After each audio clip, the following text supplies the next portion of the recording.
बिस्मिल्लाहिर्रहमानिर्रहीम अस्सलाम वालेकुम। MDI 603 lecture number 2 errors in computation. हमारे पास बेसिकली 3 एरर्स है: inherent errors, local round off error और local truncation error. Inherent error हमारे पास क्या होते हैं कि ऐसे एरर जो कि प्रॉब्लम जो गिवन है उसकी स्टेटमेंट में मौजूद है, तो वो एरर होता है हमारे पास इनहेरेंट एरर। जैसे आपको कोई भी क्वेश्चन दिया गया, आप क्वेश्चन सॉल्व करके दें और उस क्वेश्चन का आंसर आपके पास गलत आ रहा है, तो उसमें जो आंसर गलत आने की रीज़न है वो ये है कि क्योंकि आपको जो क्वेश्चन दिया गया है वो गलत है। उस क्वेश्चन में एरर है जिसकी वजह से आपके आंसर में एरर आ रहा है, तो उस तरह के एरर को हम कहते हैं इनहेरेंट एरर। और ये एरर इस तरह से अराइज होते हैं कि इनकी रीज़न ये है इस तरह एरर आने की कि जब हम कोई भी मेजरमेंट ले रहे होते हैं, फिजिकल मेजरमेंट्स, तो हम जो मेजर कर रहे हैं उस मेजरमेंट में हमारे पास मिस्टेक हो गई है, जिसकी वजह से हमारे पास जो आंसर है वो एक्यूरेट नहीं आ रहा, और जो एरर है आ रहा है उसको हम कहेंगे कि वो इनहेरेंट एरर है। नेक्स्ट है लोकल राउंड ऑफ एरर्स। अच्छा, ये एरर जो है वो कंप्यूटर डिपेंडेंट है, क्योंकि अगर हम इन कोई भी इस तरह के एरर होते हैं कि अगर हम कंप्यूटर पे कोई भी नंबर स्टोर कर रहे हैं और कंप्यूटर हमें फिक्स लेंथ दे रहा है कि आप इतने डिजिट तक ये नंबर स्टोर कर सकते हैं, और हमने जो नंबर स्टोर करना है वो उससे ज़्यादा है, एक्सीड कर रहा है, लेकिन बेसिकली हम उतना ही नंबर स्टोर कर सकेंगे जितनी हमें कंप्यूटर लेंथ मेजर कर रहा है, लेंथ सॉरी दे रहा है।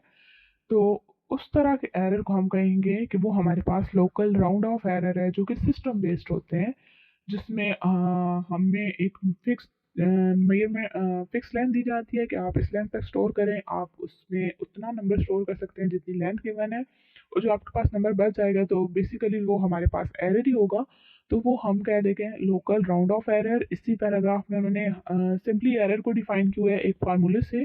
एरर हमारे पास क्या आता है कि अगर आपने जो वैल्यू कंप्यूट की है उसको ट्रू वैल्यू से माइनस करें तो हमारे पास एरर आ जाता है। अगर तो वैल्यू ज़ीरो आ रही है तो मतलब आपके पास एरर नहीं आया, आपका आंसर बिल्कुल एक्यूरेट है। लेकिन अगर ज़ीरो के अलावा कोई भी आंसर आ जाता है तो बेसिकली वो एरर है। एब्सोल्यूट एरर को हम मॉड ऑफ एरर से शो करेंगे कि एरर का मॉड लें तो हमारे पास एब्सोल्यूट एरर आ जाता है।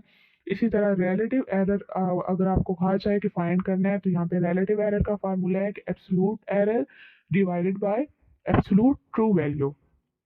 तो ये हमारे पास रिलेटिव एरर का फार्मूला आ गया है। नेक्स्ट है लोकल ट्रंकेशन एरर।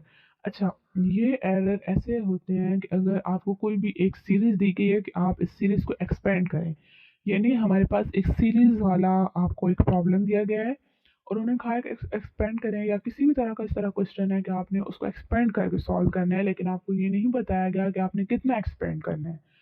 तो आप अपनी मर्जी से उसको कम भी कर सकते हैं, मैक्सिमम टर्म्स तक भी एक्सपेंड कर सकते हैं। तो उसकी वजह से जो आपका आंसर एक्यूरेट नहीं आ रहा, जो आपको करना था उसके अलावा आ रहा है, तो वो उस तरह के एरर जो होंगे वो लोकल ट्रंकेशन एरर होंगे।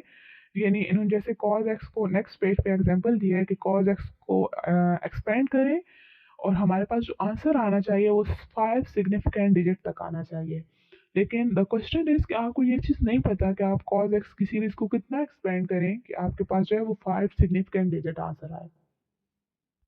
तो इन्होंने जब उसे एक्सपेंड किया है, नीचे इन्होंने बताया है कि हम जब 7 टर्म्स लेंगे तो हमारे पास जो कॉज एक्स की वैल्यू है वो 5 सिग्निफिकेंट डिजिट तक आ जाएगी।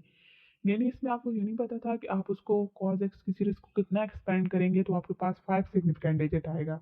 आप उसको 7 से कम एक्सपेंड करेंगे, मे बी आपके पास ना आए, या 7 से ज़्यादा कर लें तो तब भी आपके पास एरर आने के चांसेस हैं। तो इस तरह के एरर को कहते हैं लोकल ट्रंकेशन एरर, जो कि कंप्यूटर इंडिपेंडेंट होते हैं, कंप्यूटर पे नहीं डिपेंड कर रहे होते।